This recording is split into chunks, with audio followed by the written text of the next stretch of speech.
Welcome to the Spark Creativity Teacher Podcast, a podcast for English teachers in search of creative teaching strategies. I'm Betsy Potash, and I'm glad to welcome you to episode 42, in which I share one of my favorite theater projects you can use with any play you read in your class.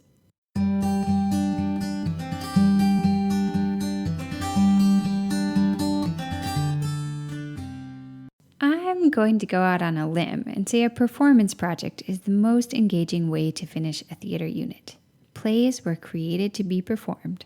Sprinkle analysis into discussions, in-class essays, and projects throughout your theater units, but if you possibly can, I say finish with performance. When I was in college, I kept hearing about this amazing Shakespeare professor. I have talked about her on here before. She won the Student Choice Award for popularity over and over. Every Shakespeare class she taught finished with a performance, always in the same format.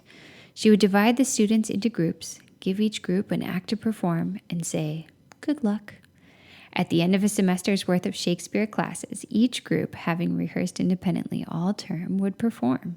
The class would travel around campus watching each show in order until they had seen the whole play. My senior year, I finally took the Shakespeare Comedies and Histories course for myself, and I got to perform the final act of A Midsummer Night's Dream with my group. The project was just as intense, delightful, stressful, frustrating, and amazing as it sounded. It was enough to inspire me to do it with my own students just 1 year later when I began working as a teacher. In this episode, I'm going to explain how I adapted it from my classroom and give you the steps you need to succeed with it in your classroom. My first year of teaching, I only taught 2 plays, Long Day's Journey into Night and Death of a Salesman.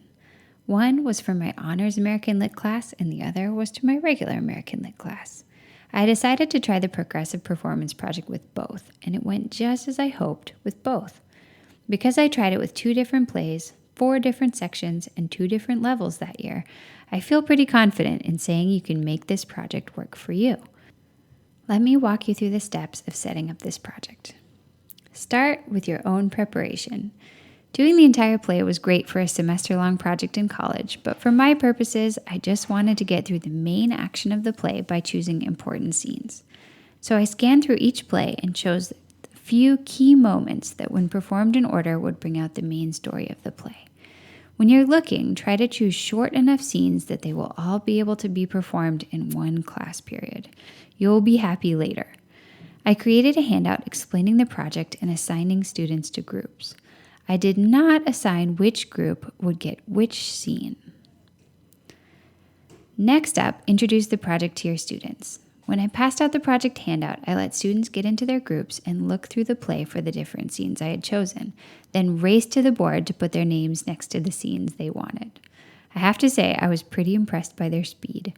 We talked about what this project was going to look like. I told them they would need to choose a location, rehearse on their own, learn lines, block their scenes, create programs, get any costume pieces and props they wanted, etc. At this point, as you're introducing the project, you should make your stance clear on whether or not students must memorize the lines. I think you can go either way. Next up come rehearsals. I introduced the project before we were done reading and discussing the plays, so that I could build in some rehearsal time along the way. I think this is pretty important. You don't want to be just rehearsing when you're completely done. That puts a lot of pressure on the project, and it's maybe going to get a little more monotonous that way. It was nice to sprinkle group meetings and rehearsals in with all the other discussions and activities that we were doing with the play. At the end, when we had finished reading and the kids had been working and rehearsing for a while, we did a full dress rehearsal day on location. So most of my students were performing pretty close to our classroom. Some of them were in the grass outside, some of them were in a garden a little ways away, some were in an empty classroom that was not too far away. So it's pretty easy for me to walk around to everyone's spots and do any final troubleshooting with them and just kind of give them last recommendations. Next up, you want to get ready for the big performance. You want to have everything ready before students come in to perform on the last day. I made a little program that just showed the names of all the performers and the locations of the different scenes so that everybody had it as we were traveling around campus to see the show. I also made little compliment cards, and you can do this or not do this. You can do it however you want. But I wanted students to have something to be writing down as they were watching the different shows. I find it just helps them stay engaged with what they're watching. So they had a really clear reason to pay attention beyond the fact that their peers were doing these wonderful performances. So they would watch and they would write down things that they liked about the different performances. And then eventually I could share those compliments with the performers. Another way you might want to prepare for the final performances would be to invite others to come and see. You might want to invite guests. You might want to invite your department chair. You might even want to invite parents. Another thing that's going to make your life easier before the big day is to create a rubric. You are going to be amazed by what your students do, and you're going to be so focused on watching them. You're not going to want to write tons and tons of comments as you're watching. So if you have a rubric that you can just quickly go through and jot down scores and a couple of comments, that's going to make it a lot easier for you on the final day. Okay, finally, once you've prepared the project, introduced the project, rehearsed the project, and gotten ready for the big day will come. On performance day, I suggest you bring your camera or ask a student to take pictures or video for you. On performance day, have everyone meet in your classroom. At this point, you can pass out those programs that you created, and you can send off the first group to get ready. Give them a couple minutes to set up, and then bring the whole class out to see the first performance. Fill out your rubric, compliment the group, and the moment they're done, dismiss the second group to go run off and get their scene ready, while everyone else is finishing their compliment cards and the group that just performed is kind of getting their costumes off and putting their props away. Then continue walking along, sit down with your class, watch the next performance, and so on and so on. It just repeats until everybody has performed. At the end, collect the compliment cards, ask the student who videoed or took pictures to share them with you and maybe with your school paper, and just celebrate. Congratulate your students so much. They're going to be feeling really great about their performances, hopefully.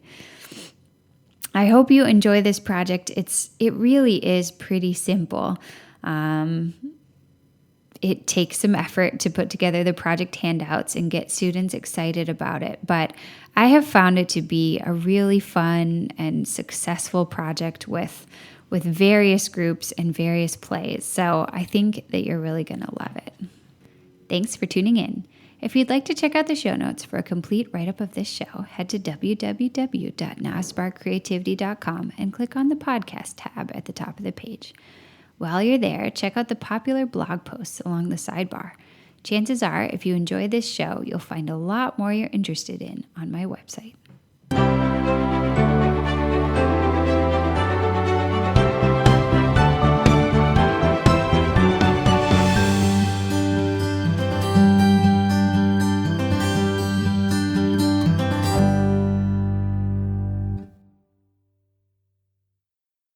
The Spark Creativity Teacher Podcast is a proud member of the Education Podcast Network.